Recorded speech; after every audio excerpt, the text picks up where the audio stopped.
दोस्तों, ट्रेडिंग और इन्वेस्टिंग आप दोनों से ही बहुत सारे पैसे कमा सकते हो, लेकिन इन दोनों में से अच्छा कौन है और ये दोनों होता क्या है, इसे आप ऐसे समझ सकते हो कि ट्रेडिंग और इन्वेस्टिंग दोनों ही शेयर मार्केट से पैसा बनाने के अलग अलग रास्ते हैं। अब ट्रेडिंग में क्या होता है कि आपको थोड़ी दूर चलने पर ही प्रॉफिट मिल जाता है, लेकिन इन्वेस्टिंग का रास्ता बहुत लंबा होता है। इसमें आपको प्रॉफिट बहुत समय बाद मिलता है और इन दोनों के बीच का जो मेन डिफरेंस है वो है टाइम। क्योंकि ट्रेडिंग में बहुत कम समय में आप प्रॉफिट बना सकते हो। आप एक महीने में, एक हफ्ते में, एक दिन में, यहाँ तक कि कुछ मिनटों में बहुत सारा प्रॉफिट कमा सकते हो। लेकिन इन्वेस्टिंग में कुछ महीनों में, कुछ सालों में, 5 साल, 10 साल, 20 साल, उससे भी ज्यादा लग सकते हैं प्रॉफिट कमाने में। अब आप यहाँ पे सोच रहे होगे कि यार अगर कम समय में हमें पैसा मिल सकता है तो हम लंबे समय का इंतजार क्यों करें। तो देखो, यहीं पे मेन बात आती है ट्रेडिंग और इन्वेस्टिंग को समझने की, क्योंकि ये बहुत इंपॉर्टेंट चीज है और ये बहुत क्लियर हो जाना चाहिए आपको इन्वेस्टमेंट शुरू करने से पहले। यहाँ पे मैं आपको बता दूं कि एक आदमी एक समय पे एक ट्रेडर भी हो सकता है और इन्वेस्टर भी हो सकता है, यानी कि एक आदमी ये दोनों काम कर सकता है, लेकिन उसे ट्रेडिंग और इन्वेस्टमेंट के बीच का डिफरेंस जरूर पता होना चाहिए। तो इस वीडियो में हम ट्रेडिंग और इन्वेस्टिंग को तो समझेंगे ही, इसके अलावा हम इन दोनों के बीच के जो मेजर डिफरेंसेस है उनके बारे में भी डिस्कस करेंगे और सबसे आखिरी में मैं आपको ये भी बताऊंगा कि आपको ट्रेडिंग करनी चाहिए या इन्वेस्टिंग करनी चाहिए।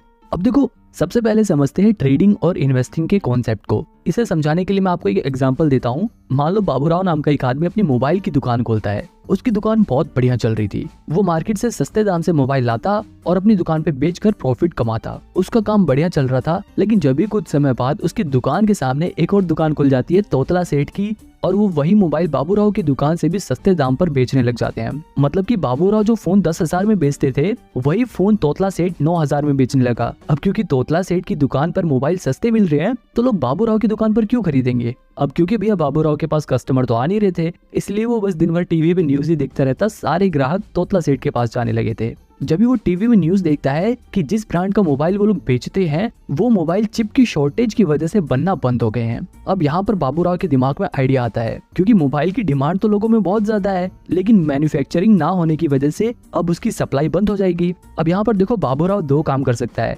पहला ऑप्शन ये है कि वो रोज सवेरे उठते ही सबसे पहले तोतला सेठ की दुकान पर जाकर उसके सारे फोन 9,000 में खरीद ले और उन्हें अपनी दुकान पर वापस 10,000 में बेचकर प्रॉफिट कमाए। दूसरा तरीका ये है कि वो रोज सवेरे तोतला सेठ की दुकान पर जाकर उसके सारे मोबाइल खरीद ले और उन्हें अपने वेयर हाउस में स्टोर करके रखे, उन्हें बेचे नहीं। इसी तरह वो कुछ महीने अपने पास उन फोन्स को स्टोर करके रखे और जैसे ही उस फोन का प्राइस मार्केट में बढ़ जाए और उसकी डिमांड मार्केट में बढ़ जाए, वो उन फोन को 10,000 की जगह 12,000 में बेचकर ज्यादा प्रॉफिट कमाए। अब यहाँ पर देखो, ट्रेडिंग और इन्वेस्टिंग को समझो। बाबूराव जब डेली फोन सस्ते में खरीद कर उन्हें बेच रहा था तो वो ट्रेडिंग कर रहा था, लेकिन जब बाबूराव ने फोन को कुछ महीनों के लिए स्टोर करके रखा और जैसे उनका प्राइस बढ़ा, उसने जब बेचा तो उसने इन्वेस्टिंग करी, क्योंकि वो डेली चीजों को सेल नहीं कर रहा बल्कि वो उन्हें कुछ महीनों बाद कर रहा है। बिल्कुल इसी तरह ट्रेडिंग और इन्वेस्टिंग वर्क करती है। बस शेयर मार्केट में फोन की जगह शेयर्स आ जाते हैं। मतलब हम शेयर मार्केट में डेली फोन्स की जगह शेयर्स को सस्ते में खरीद कर उन्हें महंगे में बेचकर प्रॉफिट बनाते हैं, तो वो ट्रेडिंग होती है। और अगर हम शेयर्स को सस्ते में खरीद कर कुछ महीने, कुछ साल, 10 साल, 5 साल बाद जब वो शेयर का प्राइस बढ़ जाता है तब बेचते हैं, तब वो इन्वेस्टिंग कहलाती है।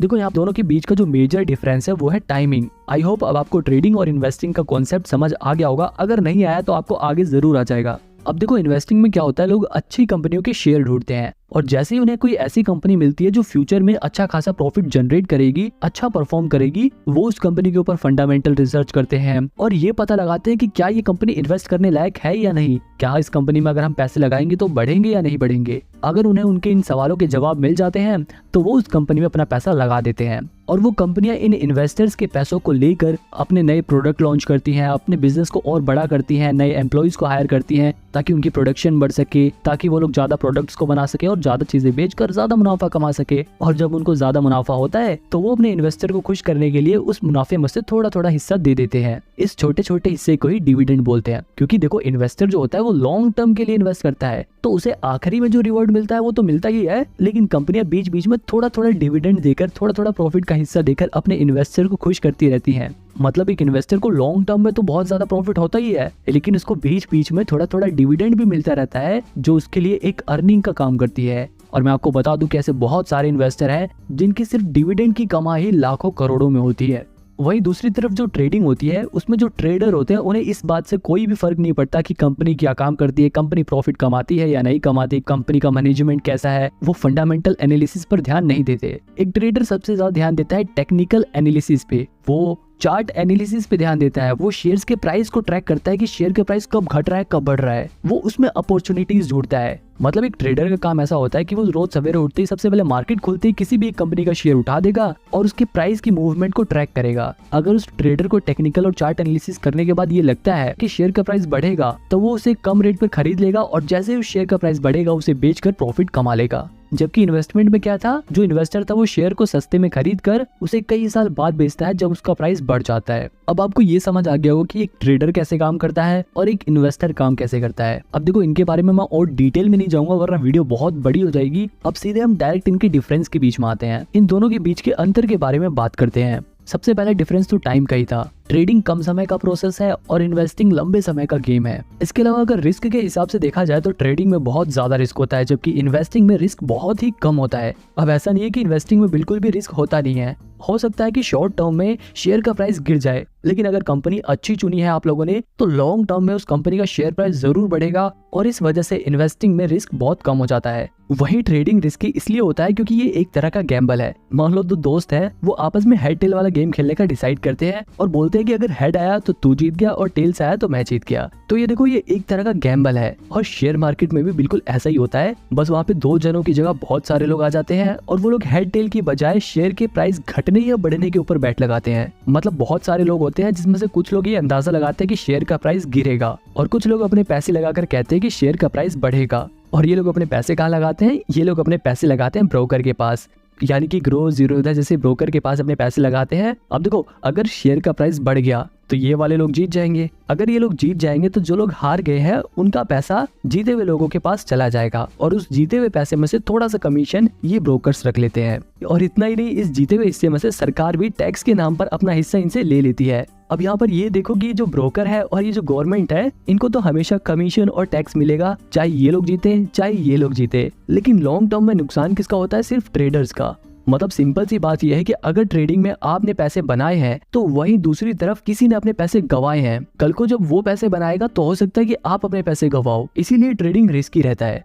अब वापस अपने डिफरेंस की ओर चलते हैं। अब देखो एक और चीज है इन्फॉर्मेशन। ज्यादातर लोग ट्रेडिंग करते हुए प्राइस घटेगा या बढ़ेगा इस बात का पता लगाने के लिए टेक्निकल एनालिसिस करते हैं। वहीं अगर बात करें इन्वेस्टिंग की तो यहाँ पर इन्वेस्टर इस बात का पता लगाने के लिए कि कंपनी का शेयर प्राइस फ्यूचर में बढ़ेगा या नहीं बढ़ेगा, कंपनी फ्यूचर में ग्रो करेगी या नहीं करेगी, इसके लिए इस्तेमाल करते हैं फंडामेंटल एनालिसिस का। अब अगर आपको ये फंडामेंटल एनालिसिस सीखना है तो आप मेरी ये वाली वीडियो देख सकते हो, इसमें मैंने डिटेल में फंडामेंटल एनालिसिस को समझाया है। अब देखो एक और चीज है स्ट्रेस। जो ट्रेडिंग वाला बंदा होता है वो हमेशा स्ट्रेस में रहता है। अगर उसको प्रॉफिट हो गया तब तो वो पूरे दिन खुश रहेगा, लेकिन अगर उसको लॉस हो गया तो उसके दिमाग में पूरे दिन वही बात घूमती रहती है। ट्रेडिंग करते वक्त हर पल उसे बहुत टेंशन रहती है। अगर शेयर प्राइस गिर गया तो उसकी सांसें फूलने लगती हैं और जैसे शेयर प्राइस बढ़ने लग गया तो एकदम खुश होने लगता है। तो कहने का मतलब ये है कि ट्रेडिंग में बहुत ज्यादा स्ट्रेस रहता है जबकि इन्वेस्टिंग में स्ट्रेस बिल्कुल नहीं रहता, क्योंकि ये एक लॉन्ग टर्म प्रोसेस है। हो सकता है कुछ समय के लिए आपके शेयर प्राइस गिर जाए, लेकिन अगर आपने कंपनी अच्छी चुनी है तो फिर महीने बाद, एक साल बाद, कुछ साल बाद शेयर प्राइस जरूर बढ़ेगा और फ्यूचर में आपको प्रॉफिट होगा। अब देखो ट्रेडिंग वाला बंदा हरदम शेयर के बारे में देखता रहता है,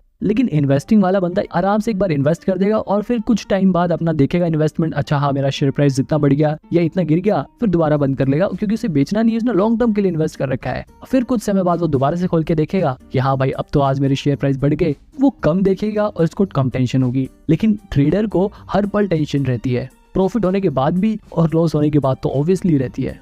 एक और सवाल है कि ट्रेडिंग में ज्यादा पैसे हैं या इन्वेस्टिंग में। अब देखो इस सवाल का जवाब बड़ा ही मुश्किल है, क्योंकि ट्रेडिंग में आप बहुत कम समय में बहुत ज्यादा पैसा कमा सकते हो, लेकिन इन्वेस्टिंग में आप ज्यादा समय में इतना ज्यादा प्रॉफिट कमा सकते हो कि कोई सोच भी नहीं सकता। क्योंकि इन्वेस्टिंग में कंपाउंडिंग अपना असर दिखाती है और पैसा बढ़ते बढ़ते बढ़ते बहुत ज्यादा बढ़ जाता है। वही अगर ट्रेडिंग की बात करें तो ट्रेडिंग में एक प्लस पॉइंट ये है कि आप ट्रेडिंग को कम पैसे में भी कर सकते हो, यानी कि आप कम पैसा लगाकर भी प्रॉफिट जनरेट कर सकते हो। लेकिन अगर इन्वेस्टिंग की बात करें तो सिर्फ आप 1000-2000 लगा के बहुत सारा पैसा कमा नहीं सकते। आप ट्रेडिंग में 1000-2000 लगाकर 5-10 हजार रुपए का मुनाफा कमा सकते हो, लेकिन जैसे कि मैंने बताया था कि रिस्क यहाँ पे ज्यादा होता है। ट्रेडिंग में आपके ये भी चांसेस है कि आप अपने 1000-2000 रुपए गवा दो, लेकिन इन्वेस्टिंग में आपके 1000-2000 रुपए कुछ कम हो सकते हैं। अगर आपने बिल्कुल ही खराब कंपनी चुन ली तो हो सकता है कि आपके पैसे कुछ कम हो जाए, लेकिन पूरे कभी खत्म नहीं होंगे। बहुत ज्यादा गिरने लग गए तो आप उसे बेच सकते हो। तो मतलब ट्रेडिंग बहुत ज्यादा रिस्की है, लेकिन आप ट्रेडिंग में कम पैसे से भी ज्यादा पैसा कमा सकते हो। बात करें एक्सपेंस की, अगर आप ट्रेडिंग करते हो तो आपको ज्यादा चार्जेस देने पड़ेंगे, लेकिन अगर आप इन्वेस्टिंग करते हो, आप डिलीवरी में शेयर्स को खरीदते हो, तो आपको ब्रोकरेज कम देना पड़ेगा, यानी कि कम चार्जेस देने पड़ेंगे। जैसे कि मैंने आपको ऊपर वाले एग्जांपल में बताया था कि लोग ट्रेडिंग में बहुत सारी ट्रांजैक्शन करते हैं, इसलिए उनके ऊपर चार्जेस लगकर बहुत ज्यादा चार्जेस हो जाते हैं। लेकिन इन्वेस्टिंग में लोग एक बार शेयर खरीद लेते हैं तो उसे कई सालों बाद बेचते हैं, इसलिए उसके ऊपर चार्जेस बहुत कम लगते हैं। अगर लर्निंग की बात करें कि आप लोग ट्रेडिंग जल्दी सीख सकते हो या इन्वेस्टिंग जल्दी सीख सकते हो, अब देखो ये दोनों ही बड़ी कॉम्प्लेक्स चीजें हैं, पर मेरा ऐसा मानना है कि इन्वेस्टिंग सीखना ज्यादा आसान है एज कम्पेयर टू ट्रेडिंग, क्योंकि ट्रेडिंग बहुत ही रिस्की है। ट्रेडिंग में जो प्रोफेशनल लोग होते हैं सिर्फ वही पैसा बना पाते हैं, और जो नए लोग होते हैं उनमें से 90% लोग अपना 90% पैसा 90 दिनों के अंदर ही गवा देते हैं। अब अगर ब्रोकरेज चार्जेस की बात करें तो चाहे ट्रेडिंग हो या इन्वेस्टिंग हो, दोनों में ही जो ब्रोकरेज चार्जेस होते हैं वो हर ब्रोकर अपने हिसाब से अलग अलग चार्ज करता है। अगर बात करें ट्रेडिंग की तो यहाँ पर ब्रोकरेज चार्जेस 0.03% से लेकर मैक्सिमम 20 रुपीज पर ट्रांजैक्शन होता है ज्यादातर ब्रोकर्स का। इसके अलावा एम स्टॉक जैसे कुछ ब्रोकर तो ऐसे भी हैं जिनके पास 1000 रुपए से लेकर 2000 रुपए तक का प्लान होता है, जिन्हें खरीदने पर आपका लाइफ टाइम ब्रोकरेज चार्जेस नहीं लगेगा। लेकिन यहाँ पर ध्यान देने वाली बात यह है कि सिर्फ ब्रोकरेज चार्जेस नहीं लगेगा। इसी तरह अगर आप इन्वेस्टमेंट करते हो यानी कि डिलीवरी में शेयर्स को खरीदते हो, तो वहां पर भी जो ब्रोकरेज चार्जेस होता है वो 0.003% से लेकर 20 रुपीज मैक्सिमम पर ट्रांजैक्शन होता है। हालांकि डिलीवरी में भी जीरो था, जैसे कुछ ब्रोकर ऐसे हैं जो 1 भी रुपए ब्रोकरेज चार्जेस नहीं लेते, लेकिन इन ब्रोकर्स के पास आपको लगभग 300-350 रुपए अकाउंट मेंटेनेंस चार्जेस देने होते हैं हर साल। ये सब तो ब्रोकरेज चार्जेस थे जो ब्रोकर्स चार्ज करते हैं, लेकिन इसके अलावा गवर्नमेंट भी प्रॉफिट में से अपना टैक्स डिडक्ट करती है। अगर बात करें सिर्फ ट्रेडिंग की, तो ट्रेडिंग पे जो प्रॉफिट होता है उस पर लगभग 28% टैक्स देना पड़ता है। वहीं अगर बात करें इन्वेस्टमेंट की, यानी कि अगर हमें लॉन्ग टर्म कैपिटल गेन होता है तो उस पर हमें 20% टैक्स देना पड़ता है। आप में से कुछ लोगों के दिमाग में डाउट होगा कि हम ट्रेडिंग या फिर इन्वेस्टमेंट कम से कम कितने रुपए से स्टार्ट कर सकते हैं। तो देखो, आप मिनिमम 100 रुपए से ट्रेडिंग और इन्वेस्टमेंट दोनों ही स्टार्ट कर सकते हो। ट्रेडिंग में आप अपना पैसा फ्यूचर एंड ऑप्शंस में लगा सकते हो, इंट्राडे ट्रेडिंग में लगा सकते हो। इन्वेस्टिंग में आप डायरेक्ट कंपनी के शेयर्स में अपना पैसा लगा सकते हो या फिर म्यूचुअल फंड के जरिए इन्वेस्ट कर सकते हो। अब देखो, यहाँ पर एक और चीज जो ध्यान देने वाली है, अगर आप ट्रेडिंग करना चाहते हो, अगर आप फ्यूचर एंड ऑप्शंस में इन्वेस्ट करना चाहते हो, तो इसके लिए आपके पास इनकम स्टेटमेंट होना जरूरी है। जबकि ट्रेडिंग में आपको इनकम स्टेटमेंट की कोई जरूरत नहीं होती, बस आप अपना डीमेट अकाउंट खुलवाओ और इन्वेस्ट करना स्टार्ट कर दो। ट्रेडिंग और इन्वेस्टिंग की बात यहीं पर खत्म करते हैं और मेन सवाल का जवाब जानते हैं कि आखिर आपको क्या करना चाहिए, आपको ट्रेडिंग करनी चाहिए या इन्वेस्टिंग करना चाहिए। अब देखो, आपको मैं यहाँ पे बिल्कुल साफ साफ बता दूं, अगर आप अभी बिल्कुल नए नए शेयर मार्केट के बारे में सीख रहे हो, तब तो बिल्कुल भी ट्रेडिंग की तरफ मत जाना। कभी आप ऐसा सोचो कि आप 1000-2000 रुपए लगा के उसे 5-10 हजार रुपए बना लोगे और फिर 5-10 हजार को 1 लाख करोगे और फिर 1 लाख को 1 करोड़, ऐसे करके आप बहुत सारे पैसे कमा लोगे। ऐसा नहीं होता। अगर आप बिल्कुल नए नए शेयर मार्केट में आए हो, पहली बारी बेशक आप कुछ पैसे बना लो, लेकिन उसके बाद आप अपने पैसे जरूर गवाओगे और वहीं पर आप डीमोटिवेट हो जाओगे। तो इसलिए पहले शेयर मार्केट्स के बेसिक्स को सीखो। इन्वेस्टिंग के जरिए आप डिलीवरी में शेयर्स को खरीदो, उनकी मूवमेंट को ट्रैक करो। आपको धीरे धीरे जब एक्सपीरियंस होने लगेगा, आपको धीरे धीरे जब ये पता लगने लग जाएगा कि शेयर मार्केट कैसे वर्क करता है, तब आप धीरे धीरे अपना ट्रेडिंग में कदम रख सकते हो। लेकिन एकदम से ही ट्रेडिंग मत करने लग जाना। यहाँ पर आप ये ध्यान रखना कि जब आप ट्रेडिंग सीख रहे हो तो उस समय ज्यादा पैसे नहीं लगाने आपको ट्रेडिंग में, आपको कम पैसे से शुरुआत करनी है और जैसे जैसे आपका एक्सपीरियंस बढ़े वैसे वैसे आप अपने पैसे बढ़ा सकते हो। यहाँ पर एक और बात ध्यान देने वाली है कि शुरुआत में जब आप ट्रेडिंग सीख रहे हो तो ऐसा ब्रोकर चुनना जिसका यूजर इंटरफेस आसान हो और वहां पर अकाउंट मेंटेनेंस चार्जेस या फिर प्लेटफॉर्म चार्जेस ना लगे और जिनके ऐप का यूजर इंटरफेस इतना बढ़िया हो कि आप जब भी ट्रेडिंग या इन्वेस्टिंग करो तो आपकी साइट क्रैश ना हो जाए और आपके पैसे ना अटक जाए। आप इसके लिए शुरुआत में एंजल वन जैसे ब्रोकर के जरिए ट्रेडिंग करना स्टार्ट कर सकते हो और अगर आपके पास थोड़े पैसे आ जाए तो आप जीरोधा, एंजल वन, अपस्टॉक में से किसी में भी डीमेट अकाउंट खोल के ट्रेडिंग स्टार्ट कर सकते हो। लेकिन मैं आपको फिर भी सजेस्ट करूंगा कि आप ट्रेडिंग जब ही करना जब आप खुद के पैसे कमाने लग जाओ और अपने पैसे गंवाने का रिस्क ले सको, क्योंकि बहुत सारे ऐसे लोग हैं जिन्होंने अपना पैसा गंवाया भी है।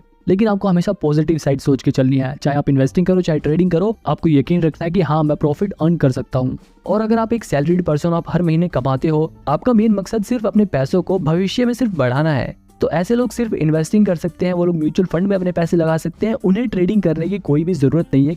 अब इन सभी ब्रोकर के बारे में डिटेल में जानने के लिए आप मेरी ये वाली वीडियो देख सकते हो।